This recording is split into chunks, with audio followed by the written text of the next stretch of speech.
पिचकारी लेके बैठ गल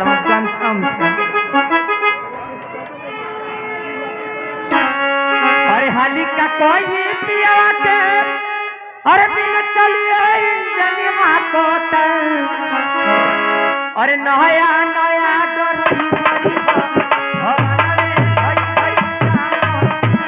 नया नया ड्राइवर हरन में धई धई चापता नया नया ड्राइवर हरन में धई धई चापता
बोला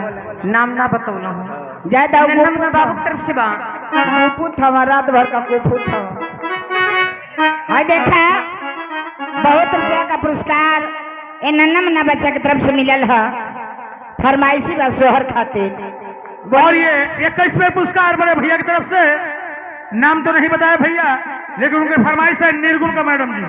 वाह तो घबराई मत निर्गुण आपका जरूर हो सब कुछ होई पारी पारा होई भोला भैया कहता ना कि नहीं सोहर गाई द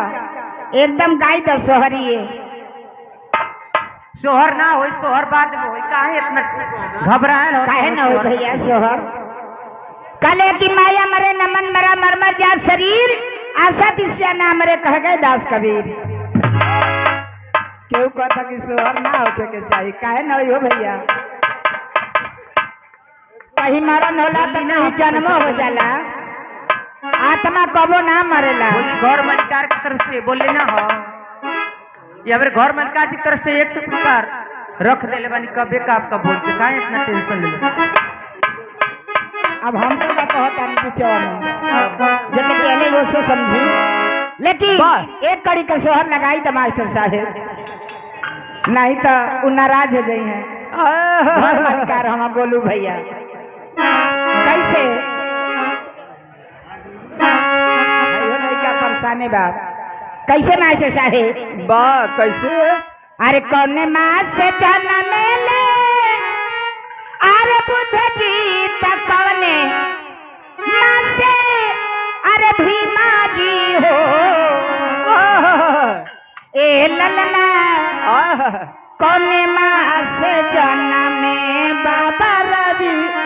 दास जी महलिया उठे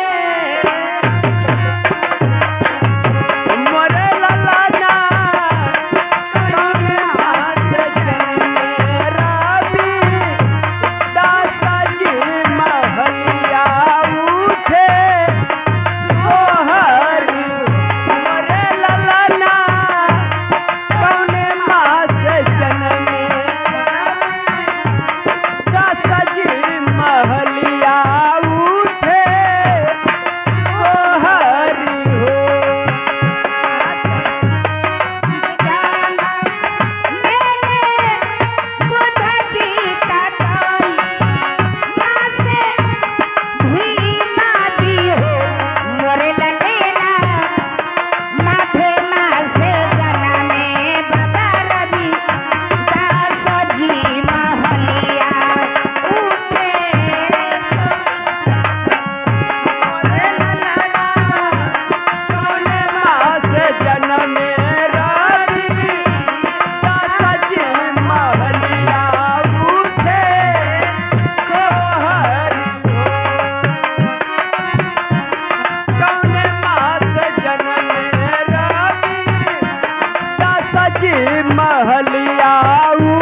जन्म रवि दास जी महलिया उठे सोहर मोरे ललना कौन मास जन्म रवि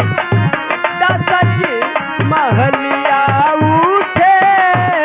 सोहर गुड़िया जी हाँ हाय देखी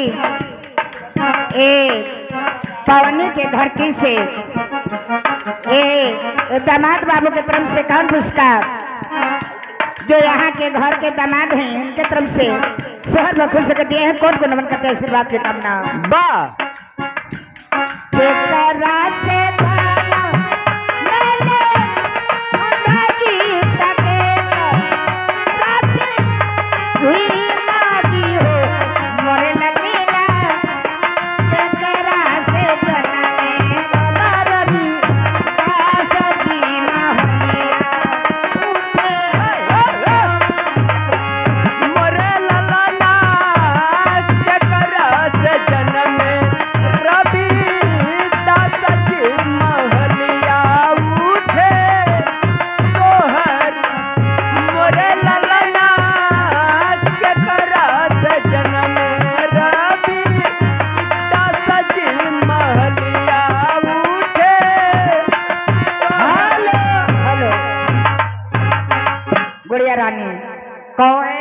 परम पूजनीय पिताजी के तरफ से